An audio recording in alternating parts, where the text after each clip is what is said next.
Christmas आ रहा है और क्रिसमस के मौके पे हम इस पौधे को कैसे भूल सकते हैं। इसे क्रिसमस प्लांट, हॉलीडे प्लांट भी कहते हैं, वैसे पंसुटिया कहते हैं। क्या आप जानते हैं पंसुटिया में यह जो लाल, ये सफ़ेद और कई जगह आपको हल्का हरा और हल्का पिंक मिल जाएगा, ये इनके पत्ते हैं, फूल नहीं है। इनके फूल और बीज तो ये बनते हैं, देखिए छोटे इस तरीके से बनते हैं। आज हम आपके साथ पंसुटिया के रख रखाव के बारे में, इसको कैसा वेदर चाहिए, कैसी सॉइल चाहिए, कैसे वाटरिंग होना चाहिए और क्या फर्टिलाइज़र चाहिए, सारी बातें हम आपसे आज करने वाले हैं। पूरे वीडियो में मेरे साथ बने रहिएगा। बीच में अगर स्किप कीजिएगा तो वो लगभग 20 पॉइंट इसके रख रखाव के बारे में, जो आज हम आपसे बात करना चाहते हैं, मिस कर सकता है। तो फिर आप कहेंगे पंसुटिया की देखरेख हमने नहीं समझी पूरी अच्छी तरह। ऐसा न कीजिएगा, पूरे वीडियो में बने रहिएगा।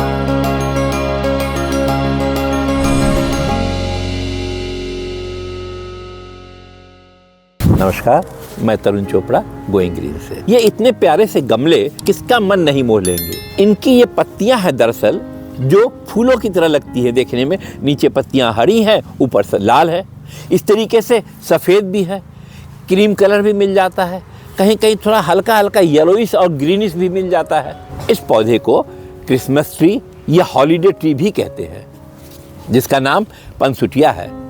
इस पौधे का बॉटेनिकल नेम यूफोर्बिया पुलचेरिमा है। सर्वप्रथम तो बात करें इस पौधे का क्लाइमेट, यह हमें अक्टूबर नवंबर से लेकर के मार्च तक नर्सरियों में ज़्यादा नज़र आता है।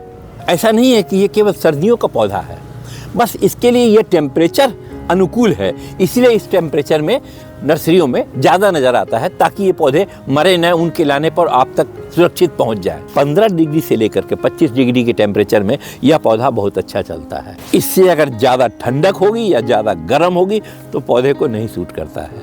तो इस बात का विशेष ध्यान, अगर आप कहीं ऐसी जगह रहते हैं जहाँ का टेम्परेचर 15 से 25 डिग्री के बीच होता है, तो साल के किसी भी माह में आप इसे अच्छी तरह ग्रोथ कर सकते हैं। यह पौधा इंडोर में भी बहुत अच्छा चलता है, लेकिन शेड वाली ब्राइट लाइट इसको मिलती रहनी चाहिए। बिल्कुल डार्क हो जाएगा तो नहीं अच्छा लगता है, और बिल्कुल तपती धूप में इसे रख देंगे, जैसा मैंने वातावरण के बारे में बात किया, उसी वातावरण में 15 से 25 डिग्री टेम्परेचर पर अगर ये रहेगा तो ये पौधा अच्छा चलता है। इस पौधे की ये पत्तियां हैं जो फूलों की तरह लगती है। दरअसल इसके फूल तो इस छोटे छोटे से इस तरीके से आते हैं। मैं आपको और दिखाऊं, ये इस तरीके से छोटे छोटे इसके फूल आते हैं, जो कई बार पीले भी आते हैं। जब इनमें फूल है तो बीज भी होंगे। लेकिन अगर हम इसकी बात करें प्रोपगेशन की, तो कटिंग से ये पौधा बहुत अच्छा, बहुत जल्दी ग्रोथ कर जाता है। नॉर्थ इंडिया में इस तरफ जो ठंडियाँ हो रही हैं, आपने हर नर्सरी में नवंबर से लेकर के जनवरी फरवरी तक धूमधाम से इस प्लांट को सजे हुए देखा होगा, और जो भी नर्सरी में आता है सर्वप्रथम इस पर मोहित हो जाता है और ये पौधा लेके ही जाता है एक दो घर में। अगर हम बात करें कि इस पौधे की सॉइल कैसी होनी चाहिए, इसकी सॉइल वेल ड्रेनेज होनी चाहिए। हम इसमें डालेंगे गार्डन सॉइल। इसकी सॉइल में थोड़ी सी रेत की मात्रा अवश्य होनी चाहिए, और अगर हो सके तो इसकी सॉइल में फर्टिलाइजर पूरा दें, वर्मी कंपोस्ट, नीम की खाद। इसको इसके सॉइल स्ट्रक्चर जब बनाते हैं तो उसमें इस बात का जरूर ध्यान दें कि यह सब होना ही होना चाहिए। एंटीफंगल पाउडर थोड़ा और एप्सम साल्ट तो कतई आवश्यक ही है, क्योंकि इस पौधे से हमें ये अच्छे अच्छे कलर के पत्ते लेने हैं। इसे मैं पत्ता ही कहूँगा, फूल नहीं है, इसलिए इसके लिए न्यूट्रिशन रिच सॉइल बनाना ही आवश्यक है। अगर बात करें हम इसके पॉट के बारे में, अमूमन आपने देखा होगा जो नर्सरी में आपको मिलता है इस तरीके से मिल जाता है, 6-8 इंच के पॉट में काफ़ी है। इतना बड़ा पॉट ही इसके लिए काफ़ी है, बहुत बड़े पॉट की आवश्यकता नहीं है। यह पौधा मेक्सिको और मध्य अमेरिका का मूल निवासी है। इस पौधे की ये जो पत्तियां हैं, जो फूलों की तरह लाल, पीली, सफ़ेद लग रही हैं, दरअसल इसे ब्रैकेट्स कहते हैं। इस पौधे को क्रिसमस में भी एक शुभ पौधा माना गया है। जैसे कई लोग एरोकेरिया या क्रिसमस ट्री रखते हैं, इसे भी क्रिसमस प्लांट के नाम से लोग जानते हैं कई जगह, और इसे भी क्रिसमस में घरों में खूब सजाते हैं। इस पौधे में भी हवा को शुद्ध करने का गुण है। जो खराब तत्व होते हैं हवा से, उनको ये पौधा भी एब्जॉर्ब करता है, इनकी पत्तियां एब्जॉर्ब करती हैं। तो इसलिए आप इसे अच्छी तरीके से इंडोर में भी सजा कर रख सकते हैं। जैसा मैंने आपको पहले बताया, इस पौधे के लिए आंशिक धूप रहे या शेड लाइट हो बेहतर होता है। आंशिक धूप और हल्की छांव में यह पौधा अच्छी ग्रोथ में रहता है। अगर इस पौधे के ऊपर डायरेक्ट सनलाइट का असर होगा, टेम्परेचर ज़्यादा होगा, तो इसकी पत्तियां झुलस जाएंगी, इनकी पत्तियां मुरझा जाएंगी और ये जो चमक है पत्तियों में जो आपको आकर्षित करता है वो खत्म हो जाएगा। तो डायरेक्ट सनलाइट से इस पौधे को अवश्य बचाएं। अगर हम बात करें इस पौधे में पानी के लिए, कितना पानी चाहिए, बराबर की तरह हाथ से एक उंगली लगा कर इसकी मिट्टी को चेक कर लें।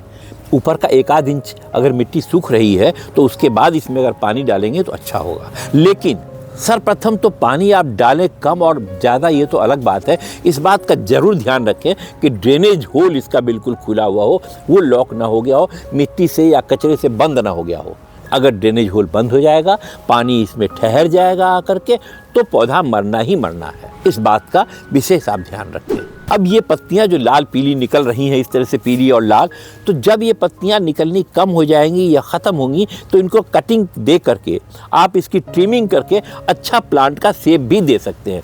कोई बड़ी बात नहीं है, जैसे और पौधे को आप ट्रिम करके शेप देते हैं, इन पौधों को भी ट्रिम करके आप अच्छा शेप दे सकते हैं। पॉट के बारे में मैंने आपसे बात की, 6-8 इंच का पॉट इसके लिए बहुत रहता है। जड़ें इसकी नीचे तक जाती हैं, जड़ें जब कॉम्पैक्ट हो जाती हैं एक दूसरे से बंध के और उस मिट्टी को पूरी भर लेती है तो इन्हें अच्छा लगता है। 2-4-6 महीने के बाद इसको आप फिर 10-12 इंच के पॉट में ट्रांसफर कर सकते हैं। लेकिन जैसा मैंने आपको पहले बताया, सॉइल स्ट्रक्चर का विशेष ध्यान रहे, न्यूट्रिशन रिच सॉइल स्ट्रक्चर इसके लिए बनाएं ताकि ये आपको इसी तरह हंसता खिलता हुआ पौधा नजर आए। कई बार ऐसा होता है कि पत्तियां अपना रंग खो देती हैं, तो इसे ऐसी जगह रख दें जहां बिल्कुल डार्क हो 12-14 घंटे के लिए, फिर थोड़ी सी इसे आप बाहर निकालें। अगर 2-4 दिन आप इस तरह रिपीट करेंगे तो संभावना होती है कि ये पुराने अपने रंगत में आ जाते हैं। इस पौधे की इतनी सारी मैंने खूबियों की बात की, और भी खूबियां बहुत हैं, वो भी हम बात करेंगे। लेकिन थोड़ा सा प्रिकॉशन आपको रखना है। यह पौधा बच्चों से और पेट से थोड़ा हटा के रखें। पेट खराब होना, जी मिचलाना या लूज मोशन होना, ऐसा कुछ हो सकता है। इस पौधे की पत्तियों को अगर पेट्स या छोटे बच्चे डायरेक्ट कंज्यूम कर लेते हैं तो ये परेशानियां पेट की हो सकती हैं। इस पौधे का पानी आंखों में लगे तो आंखों में जलन या और परेशानी हो सकती है। अगर हम बात करें इस पौधे की लाइफ साइकिल के बारे में, इस पौधे की लाइफ कई सालों तक है। पौधे जल्दी मरते नहीं हैं अगर आपने दिए गए इंस्ट्रक्शंस के साथ इनका फॉलो किया और पौधे की छोटी सी थोड़ी बहुत देख रेख। जैसे हमारे नॉर्थ इंडिया में मार्च-अप्रैल के बाद तेज गर्म आ जाएगा, तो इसे अगर आपके पास अगले साल के लिए बचा कर रखना है तो ध्यान रखें कि ऐसी जगह पे रखें जहाँ पेड़ की छाया आती रहे। अगर आपके गार्डन में ऐसा जगह है तो, या इनकी पत्तियों पर पानी का हल्का छिड़काव करते रहें। बहुत ज़्यादा अगर आजकल शीतकाल में हम पानी का छिड़काव भी पत्तियों पर करते हैं तो पत्तियों को नुकसान हो सकता है। लेकिन जब मौसम गर्म हो तो इनको बचाने के लिए यह कुछ काम आपको करने होंगे। इस पौधे को शेड में रखना होगा, हल्की हल्की पत्तों पर पानी का छिड़काव करना होगा। इस पौधे पे भी कीड़े लगते हैं। कीड़ों के बचाव के लिए आप 15-20 दिन के बाद एक बार कंसंट्रेट नीम ऑयल 5 ml 1 लीटर पानी में मिलाकर इसके पत्तों पे, इनकी जड़ों पे अवश्य छिड़काव करें, जिससे कि किसी कीड़े का प्रकोप इन पे ना हो। और प्रयास करें कि इन पत्तियों के नीचे भी आप इस तरह का छिड़काव अवश्य करें। अगर हम बात करें इस पौधे के फर्टिलाइज़र के बारे में, तो जब हमने सॉइल स्ट्रक्चर बनाया था उसमें तो मैंने फर्टिलाइज़र डाला था, लेकिन चूँकि अब इसमें इतना ज़्यादा मिट्टी भर चुकी है तो आप प्रयास करें कि माह में एक बार सीवीड एक्सट्रैक्ट का जो लिक्विड आता है वो 5 ml 1 लीटर पानी में डालें और उसी में आप 5 ग्राम इप्सम साल्ट डाल दें। देर शाम के समय सूरज डूबने के बाद अथवा अर्ली मॉर्निंग में इनकी पत्तियों पे, तनों में भी, जड़ों में भी इस तरह का आप छिड़काव अवश्य करें, जो माह में एक बार इन सर्दियों में आवश्यक है। अगर आप 20 दिन में कर सकें तो और भी ज़्यादा अच्छा है। इप्सम साल्ट और सीवीड एक्सट्रैक्ट का लिक्विड इस पौधे के लिए रामबाण दवा है। अगर आपके पास सीवीड एक्सट्रैक्ट का ग्रेनुअल्स हो तो वो भी लगभग आधा टीस्पून, छोटा चम्मच से आधा चम्मच, इनके गमले की मिट्टी को थोड़ी सी गुराई करके उसमें हल्का आधा चम्मच के करीब सीवीड एक्सट्रैक्ट का ग्रेनुअल्स डाल दें और हल्का वाटरिंग कर दें, पौधा अच्छा चलता। आज हमने आपसे बात की पनसुटिया के बारे में। क्रिसमस ट्री या हॉलीडे ट्री भी इसे कहते हैं। इसके रख रखाव के बारे में, इस प्लांट की हम कैसे थोड़ी सी सेवा करें ताकि हमें इसी तरीके से ऑर्नामेंटल हंसता हुआ पौधा मेरा बना रहे, ये सारी जानकारी मैंने आपके साथ साझा की। आशा है यह जानकारी आपके फ़ायदे की होगी, आपके मतलब की होगी। मैं आपके साथ होम गार्डनिंग से रिलेटेड हर तरह के प्लांट के बारे में, सब्जियों के बारे में और फूलों फलों के बारे में टिप्स साझा करता रहता हूँ। लगभग 20 टिप्स मैंने आपको बताए हैं। अगर आप मेरे बताए हुए इन 20 टिप्स का फॉलो करेंगे तो आशा है कि आपका पनसूटिया पिछले साल से ज़्यादा बेहतर आपको लगेगा। इसी तरह से रख रखाव कीजिए और अपने घर आंगन को पनसूटिया से सजाइए। हाँ, जैसा मैंने आपको बताया, यह हवा को शुद्ध करने वाला पौधा भी है।